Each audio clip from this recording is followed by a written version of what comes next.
Welcome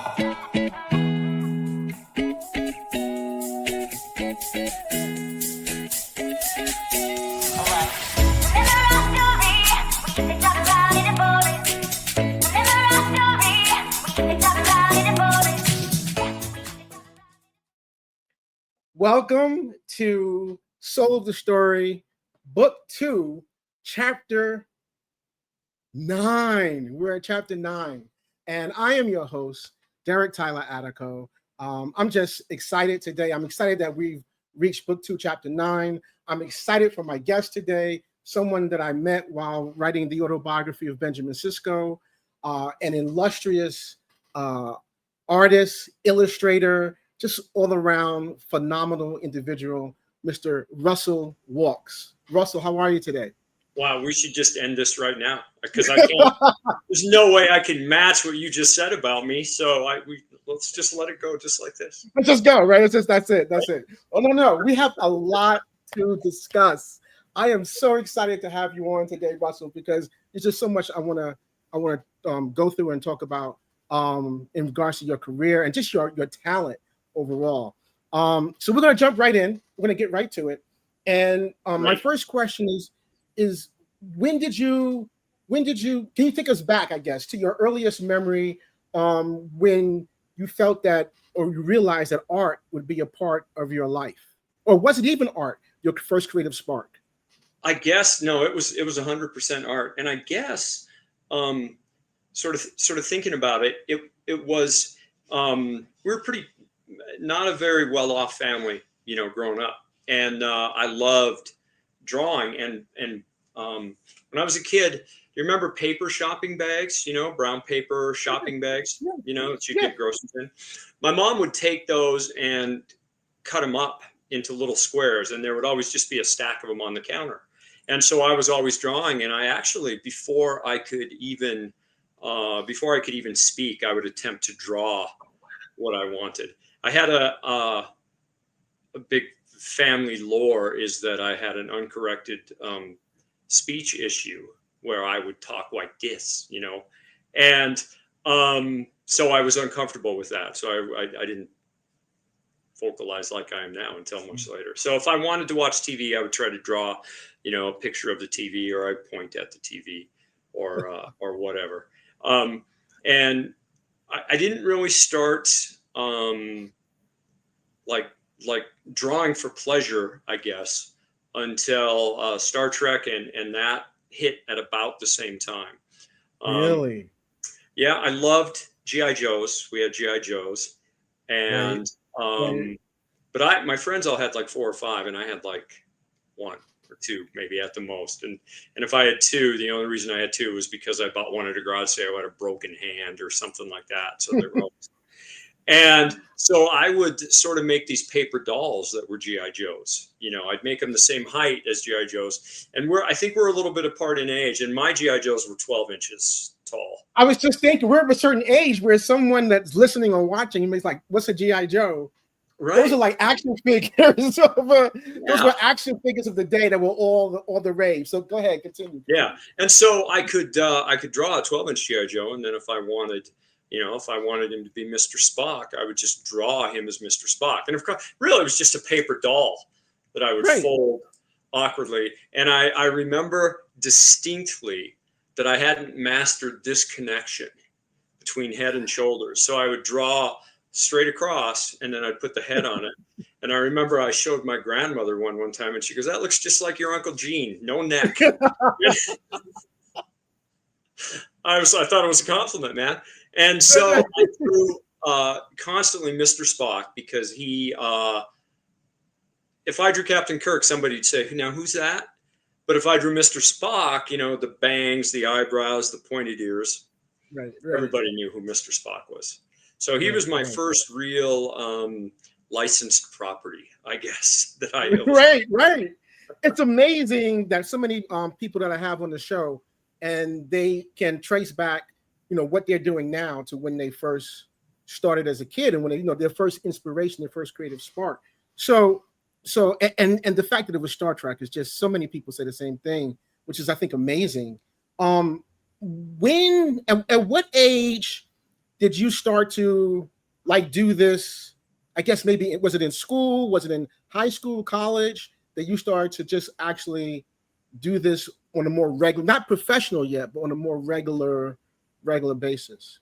You hear all the time about like comedians or actors or whatever, and how they knew what they wanted to do in school because they made somebody laugh, right? And so Sure, sure. once if you're a comedian, once you break up your class, then that's what you want to do. And for me, it was I was good enough at drawing that it impressed girls. So middle school, exactly. And Great. um, somebody, a girl would ask me to draw. Um, I don't know, I can't. Somebody, Something. or Right. something like a dragon. Can you draw a dragon for me? And I just Right. whip out the standard dragon, and it was impressive to them. And we feed nobody, writers, no creative person wants to work in a vacuum, right? Because we True. can't. True. True. Everything we do, we have to we put out there.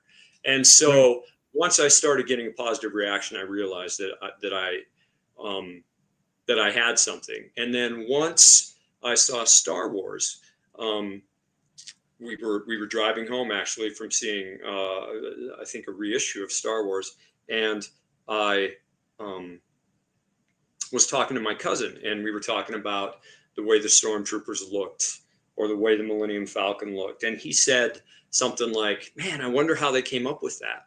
And it was like the light bulb moment. I was like, "Yeah, somebody came up with that." And then it wasn't too Right. long after that when it occurred to me that whoever came up with that probably got paid for coming up with that.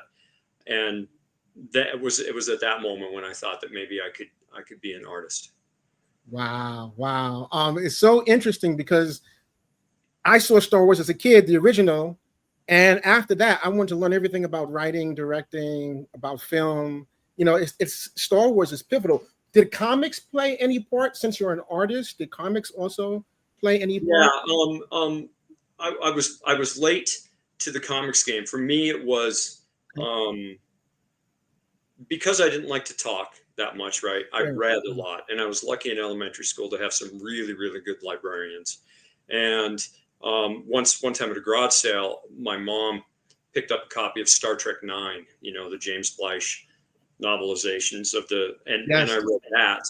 And then when I was about, I don't know, 11 or 12, I met my best friend, and he was into comics, and we're still best friends today. And he was into comics, and he knew Batman, Marshall Rogers, Jim Aparo, Neil Adams. He knew of all of these artists and all of the storytelling, and him relaying those stories got me into comics. And then Mm, from then on, it was just sci-fi, anything I could get my hands on. Comics, funny books, right? right. There's a bad word in my house. Funny books. It's a waste of your time. You need to read a novel if you're going to read, right? So I Right. had to read comic books at school. Um, Another big thing for me was Starlog magazine. Oh, wow. Yes. Right? Yes. Before the internet, that's how we found out about everything was Starlog, and that Starlog. Yeah. Just for those that don't know, Starlog was a magazine that covered like behind the scenes, special effects, makeup, all of those kind of interesting things about films and television shows. Yep, exactly. And one of this kind of stuff about our careers that I know that you love as well as I do is when things like that kind of come full circle. And when Star Wars or Star Log was first published, the publisher, one of the publishers was Ira Friedman, who later went on to work for Topps as their director of licensing. And now he's one of my best pals. And that kind of stuff, if somebody had said something like that to me when I was a kid, I couldn't have even comprehended, you know. Wow. Wow. Wow. So I mean, it obviously it seems like uh art was prevalent from a little kid. When did you was it high school or college that you said, okay, and you had some ideas about it being professional with with that Star Wars story, but what actually made you think, this is what I'm gonna go to school for, or did you go to school for? And That's it. It's what I went to school for. But at that point, it was fine art. And in Montana, there was, which is where I live. I'm in Montana, and Mhm. there's Western art, wildlife art, you know. And so I still to this day do a lot of, personal pieces that are wildlife. I love birds, especially Oh, wow. songbirds. So chickadees and robins and sparrows and things like that. But somebody, and I can't remember where, mentioned that there was a book called The Artist Market. And it was a big, prior to the internet, it was a big, thick book of magazines and book publishers with art directors' Yes, names, their addresses. I know because they had the writer's guide too, right? they have the writers market. It's Yeah, around here somewhere too, right? I have one. Yeah, yeah. yeah, yeah. And so I just put together like a little thing of samples, all pencil stuff, and went through it and sent stuff to various people. And a guy named Ron McCutcheon at Cricket Magazine. Do you remember Cricket when you were I do little? not Okay, know. so they had the only people who ever saw cricket were people in pediatricians' waiting rooms, probably, and things like that. They were like, it was like highlights, which you might remember when you were a kid. So, but Yeah, yeah. cricket and ladybug, and Ron McCutcheon hired me to illustrate a story called "The Lively Soccer Ball," and it was about a kid who had to chase the soccer ball down, and that's what. And I shot photos for reference and filmed it, and I was so excited to get the job that I um, finished it in about a week. It was like prior to the internet, you had time to do things. And so it was I think I had like 9 weeks and I finished it in a week and got it to him. And things kind of took off from there. Wow, wow, that's amazing, man. So, all right, so from that, when did you start to, I guess, because that's mostly illustration, right? That's Right. not really like painting. When did you start to branch out into other forms of art? I guess I wanted to be like Drew Struzan. Like everybody my age would tell you that probably. That's an Right, illustrator or right. a designer. And there used to be a magazine called Step by Step Graphics. And there was an article about him and it told exactly how he produced his artwork. And so I just wanted to copy that style. And with Drew, everything started with a drawing, which was perfect for me because it's still that way with me, a black and white pencil drawing. And then Drew would lay transparent acrylic over the top with an airbrush and then go back in with colored pencils and add highlights and line work and stuff like that. So I copied that style for probably 6 or 7 years. And then I started to kind of add some watercolor to it. And then things just slowly sort of inched into my own sort of style, I guess. So is that what artists do? 'Cause I know writers do that to some degree. We may read or something of someone else and like their work, and then start to emulate that. And in doing that, we find our own voice. Is that the same thing for artists? That's exactly what it is. Eventually, you're once you I'm a giant believer in that 10,000 hours rule. Mm-hmm. Something for 10,000 hours. And I saw, just to go off on a real quick tangent, Bruce Springsteen Sure. talks about that, and he says 10,000 hours, 100,000 hours, a million hours. 1 million hours, You right? know, you just, and that's, don't you think, Derek, that's how you know what you're made to do? There's no way I could go through life and not draw or paint or write, nowhere to your level, but any sort of creative outlet. Just, I wouldn't be me if I wasn't doing that, and I'll bet you would say the same thing. No, I totally agree with you, man. And I think for any of those that may not know, the 100,000 hours or 10,000 hours idea is that the more time you put into something, into a craft, the better you become at it. I think that's right, right? That's the Yeah, idea. That's the basic exactly, idea. exactly. It takes a Like, minimum of 10,000 hours to become an expert at anything. at anything, right? So I know we've all watched enough Star Trek at this point. Yeah, but exactly. right, more than I know we've all watched more than 10,000 hours there over our lifetime. But I absolutely agree with you, and I think also I would add to that. if you're doing something that long, 10,000 hours, and it's still fun to you, you're still enjoying it, that's telling you right there, that's your thing, Yeah, right? man, that's exactly right. I guess if we want to go back to Star Wars and to George Lucas, the part Star Trek, I guess, will always be the biggest influence on my life. But Right. the part that Star Wars played, and the idea that George Lucas wanted to make a fairy tale for kids like us who grew up without fairy tales, right? Right. The hero's journey. Um, Man, that if you're a writer, if you're an artist, the idea of the hero's journey, just that it's the same story that we've all heard a billion times and we never grow tired of it. We just want to hear it again and again and again and again, couched in different colors with different characters in different times, but it's all the same story. And Joseph Campbell says that the reason we want to hear that story is because we're the heroes in our own journey and we like to be reassured. We like to feel like we have a place in the universe. And when we see those stories, even if we don't think of it consciously, subconsciously, we know. And so you and I think, are lucky because we know the path we're on, right? And Right. I think we've probably both been lucky enough to have some guides along the way and some friends or family who help support us. And that's fantastic. There are people who 25, 30, 35 who have no idea what they're meant to do.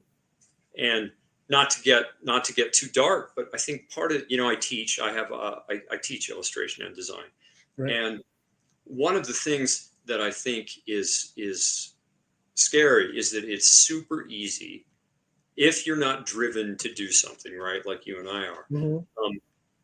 to never find what you're made to do, because you get up in the morning, you check your phone, you might have some vague idea that you're going to be an influencer or a TikToker or something like that, but you have no path for how to get there. And then days turn into weeks, and weeks turn into months, and months turn into year, and then before you know it, you're doing something that is super, super unfulfilling. Or, and I tell kids this all the time, on the other side of the coin, you're 25 and you've got a family, and once that happens, your needs have to be sublimated to theirs.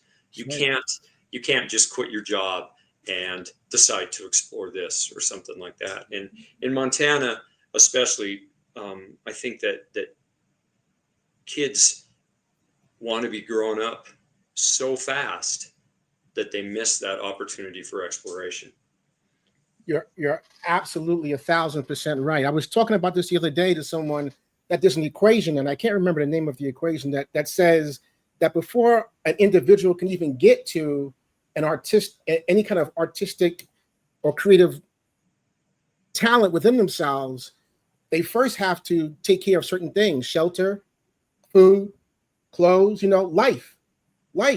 And those that get to it at an early age are blessed, because at an early age. But like you said, if you're in high school, or 19, 20, 25, 30, and you still don't know yet, it's harder because of life is impacting on maybe something that you want to do. And a lot of people, I think, turn to social media and the internet, and that can be great, but that can also be a distraction, that you need to have a certain level of discipline. And I think it's clear you have a certain level of discipline. It just shows in your work and everything you do. Well, I would say the same thing about you. I mean, um, it, being creative, I think people just sit and think, oh, you just sit and sketch, or you just sit and you draw Tom Selleck or whatever, or you're writing a story about someone who already exists. How hard is that? Whatever. We're bringing creatives are bringing something into the world that didn't exist before. It's a process of birth. And what does Einstein say, right? There's only so much energy in the world, or in the universe, and you can't, that's all there is. So if Right. you're going to create something out of nothing, that energy to do that has to come from somewhere, you know? That's absolutely. And oh my God, man, it's hard work sometimes, right? That's absolutely right. You know what? Let's see some of your hard work. Let's take a look at some of your Star Wars work. So Yvette, can we take a look at there we go. All right. So can you just walk us through some of these? So something like this, how long does that take? What do you use? Can you talk about it? Tell us a little bit Sure. about it. 10,000, no, not 10,000 hours. So that particular piece is called the Skywalker. It's called the Skywalker Legacy, I think, and it's designed basically to follow the, to sort of sum up the saga of the Skywalker. Right. And what I was trying to do there is, I guess, a couple of different things. Number one, everybody knows that Luke is the center of the original trilogy, right? And that Right. Anakin or Darth Vader is the center of the entire Skywalker saga. I think that's evident. But we have seen Luke as the focal point 1,000 times in a 1,000 different paintings. So I wanted to kind of include Luke, but I also wanted to kind of turn that on his head. I have 3 daughters, and man, I'll tell you something. This Mary Sue business, this women have been underrepresented so long, and I'm sure you have views about underrepresentation in popular culture that we could talk about it. I'm sort of default, right? But women have been underrepresented for so long that if you want, I don't care if the next 10 Star Wars movies are female focused. Right. My daughters have role models now that they didn't have before. 1,000% on board with that. We could talk about, Gal Gadot is kind of a problematic personality, but she in that Wonder Woman movie, when my kids and I went to see Wonder Woman, and she's crossing no man, I get choked up now. Thinking about it. Thinking about it, yeah. Yeah. And just the idea that a girl could watch that who's 10 or 15 or whatever and see something like you and I saw when we saw Luke Skywalker or Christopher Reeve as Superman or something like that, just fills my heart with so much happiness. And so I thought it would be fun to sort of play around with that in this piece and focus on the three women. I love that about you. Like I did a triptych based on those 3, and I feel like if you think about it, there are good things that we can focus on: love, hope, faith, right? And if you were to take each of those characters, you would find principally that emotion in their personality. So it's my little belief that, like, Princess Leia symbolizes hope, right? Right. New hope. And if you watch the end of Rogue One, it's hope. She was always hopeful that the future would be better. Padme, I think her primary, the thing that drove her primarily was love, right? Love for Anakin, love for her planet, love for people who were underrepresented, right? And then what's Rey's it's faith. She always believed that she had faith in Leia, or faith, in everybody, and in Finn. And so that's what I wanted to play with. And then, but there are commercial aspects, right, that you have to keep in mind. People want a badass Darth Vader in the background and that kind of stuff. So the secret message there is the 3 women, but the overall theme is the Skywalker saga. You know what I love about your work? And let's go to the next one, Yvette. What I love about your work is that on the face of it, it's just fantastic work. And it's riveting, it's stunning, it's beautiful to look at. But from working with you, there's a lot more going on in what you do, man. There's a lot more going on, and there's a lot of storytelling in what you do. So can you talk about that as well? Well, okay, so that piece, and if Yvette can flip it, there's a companion piece to it, and the next one, I think. Yeah, and so the idea behind those 2 pieces, right, are that there are different they're counterpoints to one another, and the light side of the Force is about not giving into. It's about remaining cool, sort of, right? So there's cool colors in the picture of Rey. The dark side of the Force is about giving into passion and giving into fire, and so hence the reason their lightsabers are the colors that they are. But also, I specifically in these two pieces was right around the time that The Force Awakens came out, and keeping in mind that whole hero's journey thing. I wanted the viewer to sort of throw themselves into those characters. So that's why there's not a lot of detail in there, because you're supposed to kind of see yourself in there. And different, there's always, I'm lucky enough that I almost always get to art direct myself, but there's always somebody down the line when you're working with licensed properties who has to approve it.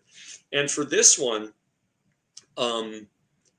where it says a long time ago in a galaxy far, far away, I originally had Maz Kanata, the character in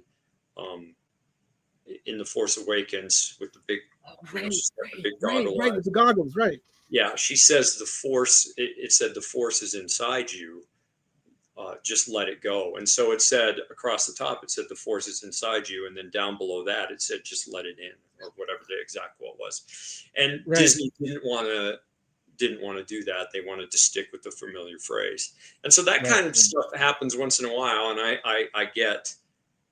I rage in the solitude of my studio, right? But then yeah, exactly. But then I just sort of, it's, I'm lucky that I get to play in their playground or in their sandbox. As we go to the next one, Yvette, can we talk about the first time you got a Star Wars gig? The first time I got a Star Wars gig, this is, man. I love this one. Get through this. I have this is emotional to me. So we've talked about the hero's journey, right? Yes. And I had done a couple of like trading cards. The very first Star Wars job I got was Indiana Jones, or not Star Wars, Lucasfilm job I got was Indiana Jones. Right. And I did an Indiana Jones cover for Dark Horse Comics. And Lucy Wilson, who was the director of publishing at Lucasfilm, liked it and wrote me a little note that just said, we all love your work. And that kept me going for months, man. And so I used that job with Topps used that note with Topps. I just sent it to him basically and said, I'd love to work with you guys on some trading cards. And I got a single trading card. And so then the next time, the next Galaxy came around, I wanted to do more than a single card. And I was thinking about Joseph Campbell and the hero's journey. And I thought it would be fun to break down Star Wars into the components of the hero's journey, like an unexamined life, and then a call from out of the blue, and then the spiritual guide and the ultimate boon. And there's all these touchstones in the hero's journey. And so I pitched that idea to Topps, 9 trading cards breaking down the hero's journey. Also keeping in mind, that at $500 a pop, that was going to be $4,500 that I definitely needed. Right. Right. Of course. And Topps said they liked the idea, but Lucasfilm wasn't on board with it, I think is what they said. And so I was like, okay, well, I guess that's that. And my girlfriend was like, well, you're just going to give up?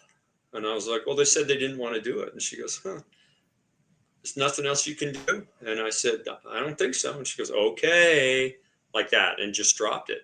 Right. But then I started thinking about it, and I was like, well, getting to know Lucy Wilson a little bit had led me to get to know, a couple of the other people that work there. And I had a 5-year-old son, and I did a portrait of him as a little Jedi. Oh, wow. And so I did a painting, and I did a photo of the painting, and I just wrote a letter to George Lucas, and basically saying what you and I are talking about, right? How important the hero's journey was to me. As a child, Star Wars filled a hole that I didn't know I even had. I really poured on the pathos, man. And I included that picture, and I didn't send it to George Lucas. I sent it to this girl named Stacy Sharagotis, who was the secretary of one of the licensing directors, and I'd gotten to know her a little bit. And so I sent it to her and just said, "Do you think you could maybe slip this under George's door? This is pre-Disney or anything like that." And she said, "Sure." Right. She said, "Sure." And so a couple of weeks went by, and she called me and she said, "Well, I gave your stuff to George, and he really, really liked it. He said that the drawing was very well rendered. The drawing of your son was very well rendered, and you seem really passionate about that, so we're going to go ahead and let you do it." Yay, the celebration, and super, super excited about that. And I found out later from Ira that they just made that up. They just weren't crazy about the idea, and they didn't want to tell me they weren't crazy about the idea. So they said that Lucasfilm wasn't crazy about it. It never occurred to them that I would write a letter to George Lucas. And so then, as you have to do sometimes. Yeah, right. they had to. And so Ira, sent me a letter that this is years later, but man, your tenacity is something else. We really admire the tenacity that you have. And that kind of brings us full circle, right? Because if you're meant to do something, that fire is always there to do it, right? Right. And a no doesn't always mean a no. It means perhaps not now, or not in the way that you're delivering it or talking about it. But it's rare, at least I think in both of our experiences, where a no is really a no. Right? Yep. I think a lot of times there are things that we don't know that are going on, that they can't tell us are going on, that the licensor doesn't want to say. I think David could attest to that a little bit. Man, with Picard, he was right in the sweet spot. A year later, and they were in development for the series, and that book wouldn't have happened. Right. And I think that lots of times there's stuff like that going on, and we're not even aware, right, of what's going on behind the scenes. You're right. Things fall into place. We were talking about you at the last at our roundtable, Soul the Story roundtable. Your name came up. So let's go to our Star Trek material, Yvette, and let's just get into it. Can you talk about? This is just a beautiful piece. And can you just talk about the first time you moved into Star Trek material? So, like I said, I've been drawing Spock since I was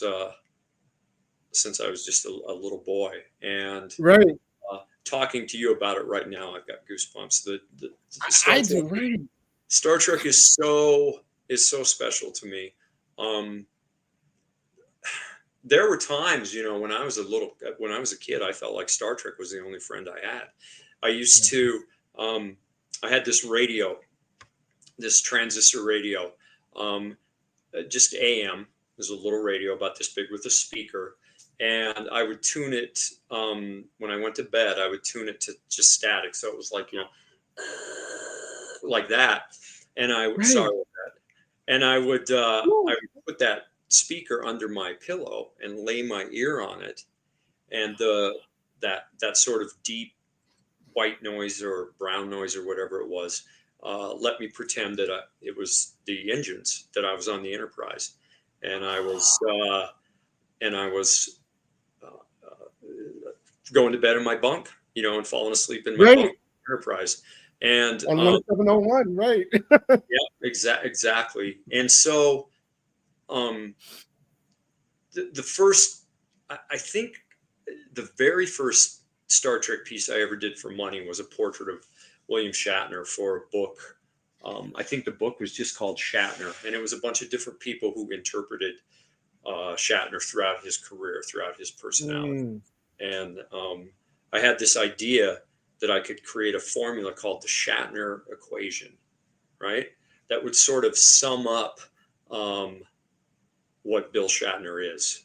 And ultimately, I played around with things, but ultimately what it came up to was just a greater than sign and the letter U, greater than U, right? So that's the Shatner, in my mind. That was the Shatner equation. So I did that. I did the artwork for that, and the very first Star Trek biography was the Kirk biography or autobiography, and that was put together by a company called Becker Meyer. Okay. They weren't the publishers, but the publishers hired them to design the book. And I knew one of the art directors at Becker Meyer named Rosanna, and I had told her over and over and over that if anything Star Trek came across, to give me a holler, and I would love it. And she remembered. And then so luckily, that's how I met David Goodman, and he was very, very, very collaborative. I mean, the first time I met him, I sent him a note and just said, "Listen, man, I know you're a giant Star Trek fan, and I am too, and I want to contribute. You're the author, obviously, but I want to contribute in any way I can, anything I can do." And he said, "Well, I'd love to hear what you have to do, or what you're interested in. Just make a list of stuff that you want in the book, or illustrations that you think." And so I sent him a bunch of ideas, and he liked all of them, and we just sort of went from there. And I like the whole sort of Easter egg idea, right? Like in Star Trek, we get a little in Conscience of the King, I think. Yes. We get a little bit of information about Kirk's life as a young boy on a planet where there was a famine and a whole bunch of people died, and I thought it would be cool that he would have a little ID, from his time on that planet that he had kept. And I just kind of built something in Photoshop, and I made sure to throw a little thing in there that he was allergic to Retinax, which is the thing that which is why he wears glasses. Yeah, which is why he wears glasses in The Wrath of Khan. Little things. I thought it would be fun to throw little things like that in there, and David was 100% on board, as was Una when I worked with her, and as were you in Cisco. And that's just I feel blessed. That's the storyteller. That's the storyteller in you. And look at those. I mean, those are just fantastic. Catching these captains in your youth is incredible in the way you did. Can you talk a little bit about how you put these together? Because they're just so beautiful. Okay, so that's a lot of there's handwork involved in that, and then Photoshop. So in many cases, like we could start with Kirk. I found an old picture from under his ear and around his jaw down is me, although I extended the neck a little bit. And then what I was trying to do is take the time period. I mean, obviously Star Trek is the 23rd century, right? The original series. But it's in our time period is the 60s. And so what I wanted to do was take that 60s sort of aesthetic and bounce it back, 20 years or whatever. So it's kind of 40s and 50s esque, right? And I went back even a little bit further with Spock because he was in the service longer than Kirk was. And then as we move forward, Janeway was a lot older than Kirk, obviously. So I didn't try to go with that hand-toned thing. And then Sisko's a little bit younger than Janeway. I think if I look at those, my favorite is Spock and Sisko. I just love the way that Avery looks in that picture. It's 100% evident that it's him, but the photoshopping and stuff I did to thin out his face and make his eyes a little bigger and drop his hairline a little bit, really, I think kind of, I don't know, not to praise myself, but I feel like it worked. I feel like it looks like him and still youthful, right? Let me tell you, we're here to talk about you and your craft. And when I first saw these, well, I had read the other autobiography. So I should just say really quick, the first person to read the manuscript outside of Titan was you. And you texted me like on Twitter. And he was like, "Hey, man, I've read your manuscript. And it's great. Hopefully, we can work together." I'm like, who is this guy? And so I look you up, and I'm like, oh, this is someone that I've been looking at their material, for years, and never put a name or a face. I would just look at the beautiful work. And then I'm like, oh, and he's emailing, I mean, he's tweeting me. And I was like, oh man. And so you probably could tell I was a little excited in that tweet. Back to you. But the fact that you said that you enjoyed the manuscript meant a lot to me because it was my first novel and I was working in a bubble, so I didn't know if it was going to be any good, and here's this, established artist saying, oh, this is good. And then your work on the, be like, can we collaborate? And I was like, what?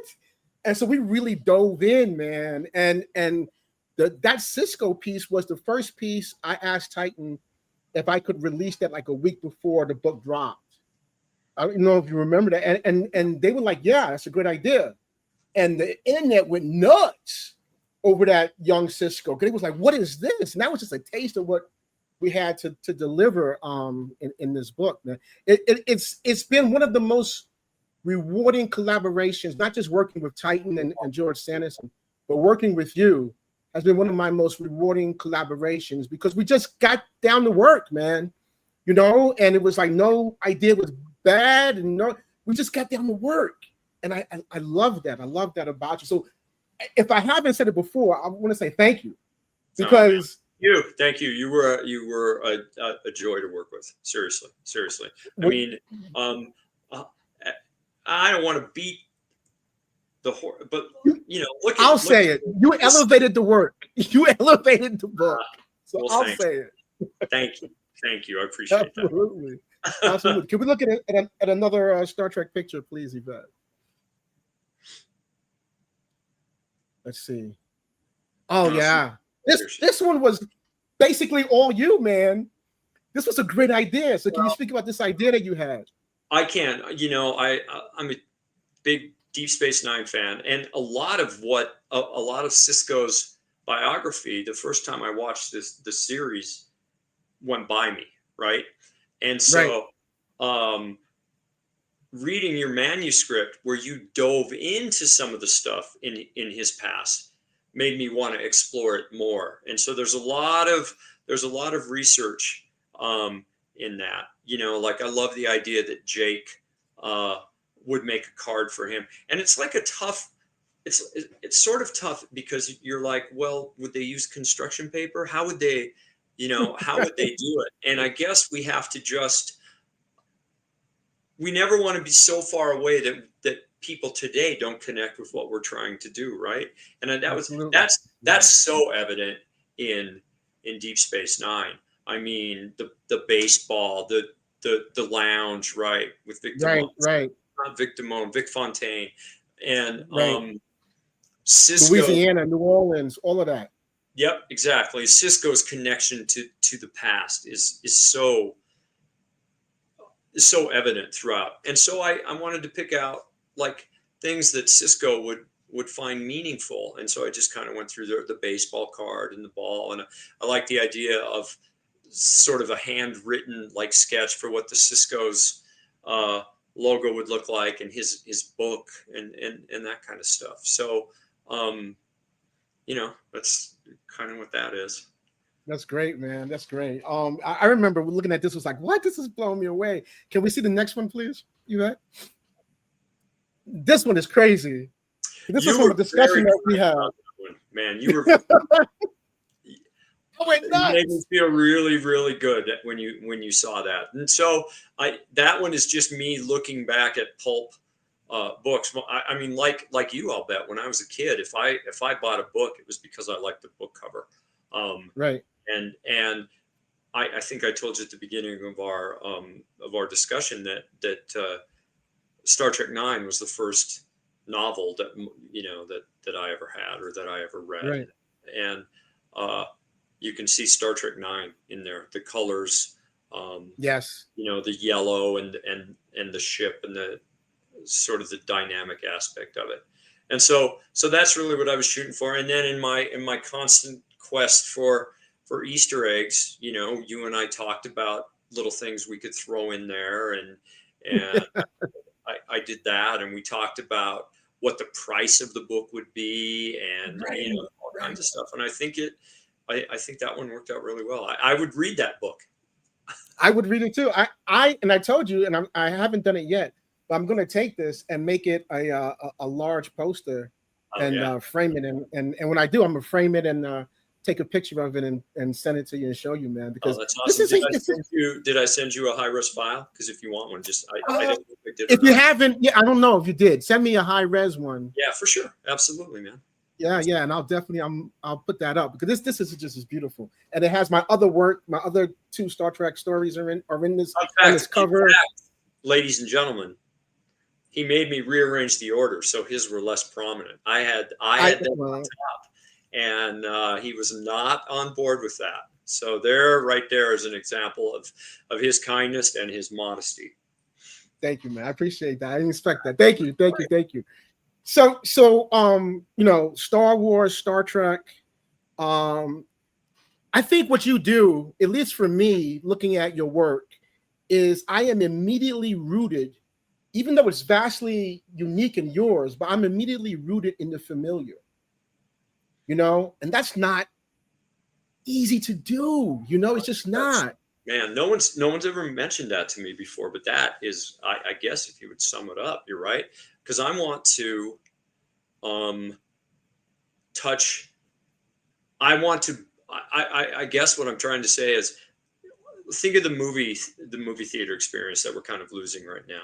Man, it's very seldom that a bunch of people are together in the same room, feeling the same emotions at the same time. And the Right. human adventure, the human condition, we are far, far more alike than we are similar. And we're not going to get off into politics or anything. But the idea of using our differences to get votes or to get money or to anything else just offends me no end. We should think Same. about how much more alike we are than how different we are. And that's what I want Bringing my us. art to do is to be familiar enough so that people are like, I can feel that. You know, Yeah, like it does. I know Yvette had a Bowie piece. Um, We have it. I Can think, we look at yeah. Russell's other work? Look at that. And so an example of that. I mean, I can't testify enough, I guess, about how important um, David Bowie was to me because the guy, there's a Same. storyteller, right? And Yes.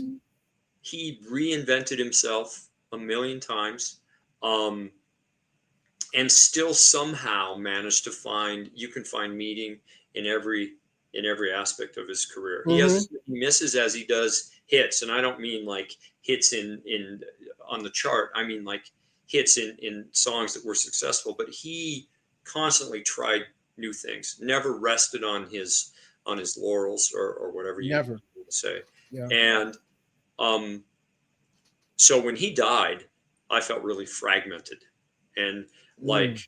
like a part like there were these little parts of me that were gone. And so that's what I was kind of trying to shoot for in that picture, is that sort of fragmentation, how all these different components in Bowie sort of came together and became Bowie. So that's what I was shooting for with there, and I wanted the people who saw it immediately after his death to sort of feel that as well, whether or not we can put a word to it, right? And that's the great thing about feelings. We don't have to identify what we're feeling. Just feeling it is good enough. We don't need to analyze it. Right. Right. And what I do is storytelling. I try to reach the soul of the story through words, right? And plot and character and all that. But what you do is you're tapping in a lot faster, in my opinion, in some ways. And on a subconscious level, you're tapping into the soul of a story or soul of individuals, like that Bowie piece, man. And I remember I listened to when he passed away. All I did that whole week was listen to Bowie's work because it's transcendent material. It just Mm-hmm. grips you, and that's what you do is. And I think I've studied your work enough now because I'm like, well, I'm working with this guy. I better study his work, and you do that. You just and it's not even on a conscious level, at least for me as a person looking at the material. But then I realized, oh yeah, it's really striking chords. Can we see another one of Russell's other works, please, Yvette? Yeah, look at this. Okay. This is one that I just looked at. I was like, wow. Yeah, go ahead. I'm sorry. Oh, that's okay. This goes right back to what we were talking about before. When I saw a book as a kid, um, if I liked the cover, I wanted it. And I love like movie novelizations and just so much new stuff in them if they're done well. They're not just the movie. There's backstory that's not in the movie. There's new ways of looking at things, you know. And so I was playing around with that with Back to the Future, and it's Back to the Future 2, and I wanted that 2 to be a little more than just a number 2 or the letter 2. So I made it a rewind button off of VCR from the Mm, 80s. So that's what great. I was shooting for there. And I still wasn't there because he was just kind of floating. And somehow, you know, Stephen King talks about everything is already there and you just dig it out, right?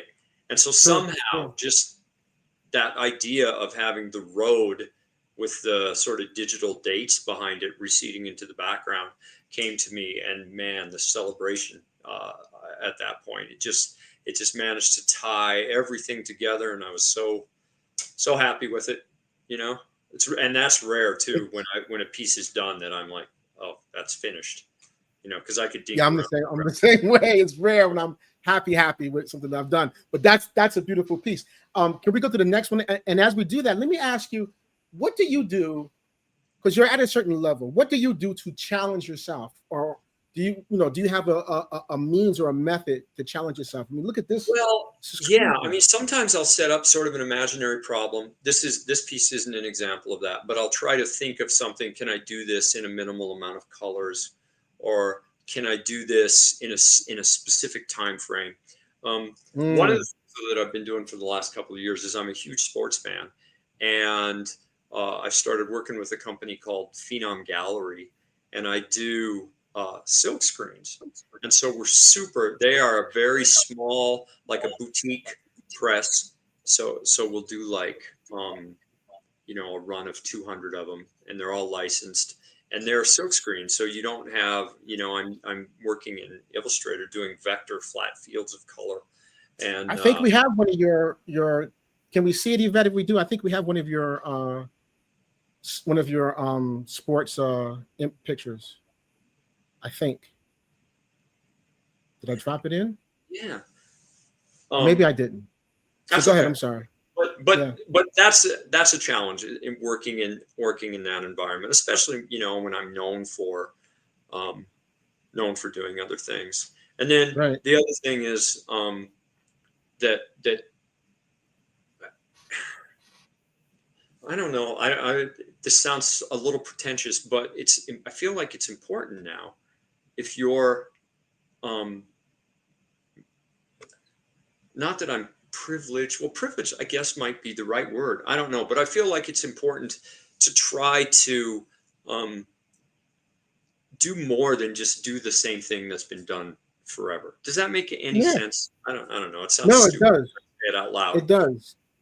It does. But I understand what you mean when you say privilege. Not privilege as in the sense of having privileges, but privilege in the sense of you're at a place now, and I think the easy thing is to, okay, well, I'm at this place. I can just keep delivering this level, right?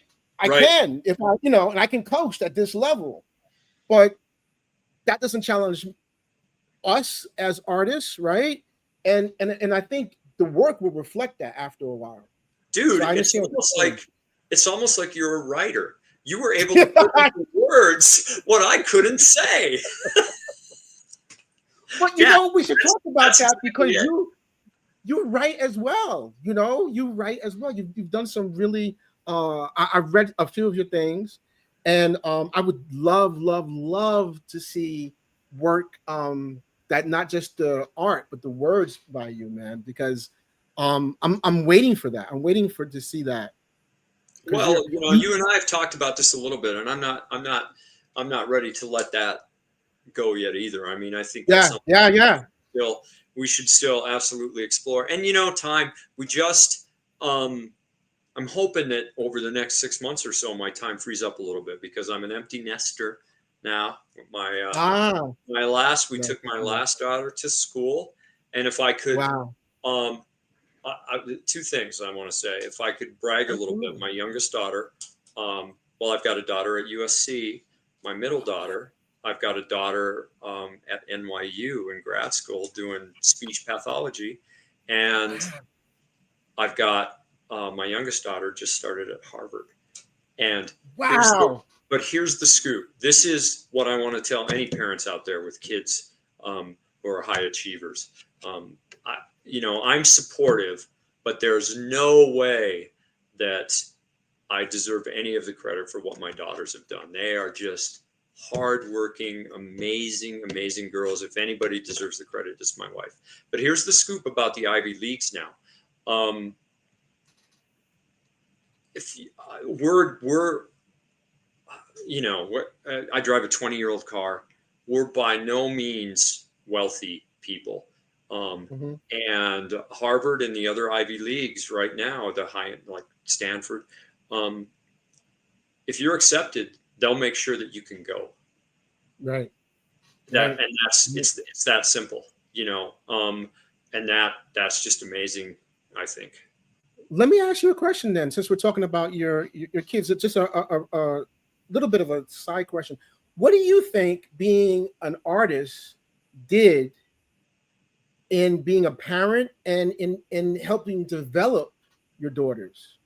Here's the scoop on that, dude. I think that the hero's journey, um, and I know it's like I keep coming back around to it, Well, but it's a great. yeah, letting them find what they're good at would be one thing, and limiting Yeah. screen time would be another thing. Yes. Reading books, Yes. listening to music. My Yeah. kids, man, my kids know everything from the Smiths to Jimmy Buffett to Lena Horne to Right. Right. Right. Sinatra. Just a wide, wide open world. There's so much out there, and there's so much that has been said in music that even resonates with kids who are 12, 13, and it's the Mm-hmm. same with Mm-hmm. books. I think you've got to read, and it doesn't mean that you're going to be an artist, right, or a writer, but reading is how you, I guess, how you learn, right, how you see that the Yeah. world is a bigger place. Absolutely. To find the soul, to this show is called Soul the Story, right? So to find the souls of our own stories, I think we have to root ourselves in a little bit of not even just a little bit, but in everything. Absorb as much as you can. And I think now it's obviously easier for kids with social media and the internet, but it's a tool. It's not something to be lost in a time sink. I use it, and I know you use it as a tool where I can just pull on and find information from 100 years ago, 50 years ago. I can absorb music and art and all of that. And the more you absorb about those things in the past, they help inform who you become, right? It's 100%. I mean, we stand on the shoulders of giants, right? And We now, all do. more than ever before, we're able to access that knowledge. And then with AI coming in, we don't have time to talk about it, but that's a blessing and a curse, you know. Um, Right. uh, How do you deal with that briefly, though? How do well, you deal with that? Because it's so it's impacting what you do, right? in some instances, I have to use it to a certain degree. I never use it for anything that I'm going to do with Final, but Adobe, I use the Adobe Creative Suite, and they're really big on integrating AI for iterations and things like Right. that. So what I could do is use AI. I could take and say, I want an overhead shot of a blue sky with clouds. And for me, that's no different than going out and shooting a photo of blue sky with clouds. Or Mm, I want an image of a muscular back, for instance, which would be right. which as artists, I mean, what we used to have to do was go out and hire a model and shoot a picture of a muscular back. So that kind of stuff, I see it as a tool. I mean, it's no Right. different than back in the day when artists used to have to mix their own pigment and stuff like that. I'll bet even I'll bet even in like the 1920s, somebody in France was like, he doesn't even mix his own pigment, why, and so I think we just have to really carefully walk that line. I just would feel really bad if I ever sent anything to an art director, or if I ever turned anything in that I couldn't say was mine. I mean, Yeah, I almost was gonna say I couldn't proudly say it was mine, but I've in the interest of time and stuff, have handed in work that I wouldn't proudly say was mine, but I would sheepishly say it was mine, right? Yeah, I did that, and that's I think I always want to be that way, and I think in my circle of artist friends, we all feel similar. Wow. Well, we're coming up on the end, and so I'm gonna have one final question, man. Sure, man. What kind of legacy do you hope that your work leaves behind, or what it says about you? Oh man, that's a great question. I guess I want my family to look back on when I'm gone, to look back on the sum of the work I've put together. And this sounds so hackneyed, but I just want them to think that things were a little better because of the work I did. Maybe I made somebody feel better. Maybe I made somebody happy. Maybe I was able to express an idea that somebody else was unable to express. And that would be it. And then, I hope it's evident that every single thing that I do, whether it's with artwork or whether it's with my family or if it's engaging with people at a convention or whatever, is with love. I mean, I feel so lucky that I get to do what I get to do, and I get to know people like you, and I get to share my enthusiasm with people. I guess that's it. Yeah. Russel, thank you so much. It's been an incredible hour. Just flew by.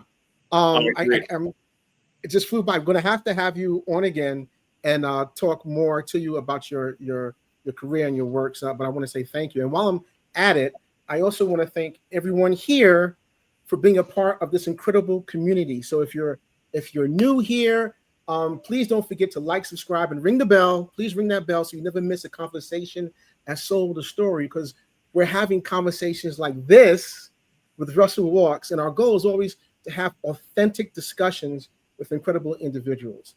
So if you want to get your hands in front of, if you want to get your brand in front of our loyal, story-driven audience and sponsor Soul the Story, is a unique opportunity to do that and connect with consumers who are not only passionate about real stories, but also supporting brands they believe in. Whether you're a small business or an individual, our community is engaged and ready to make meaningful connections. So click the link in the show description to sponsor, or visit sci-fi sisters.com/sponsors to learn more about how you can be a part of the conversation. And join us again next Tuesday for a live show, I believe. Thank you so much again, Russel. Thank you, man. I appreciate your time.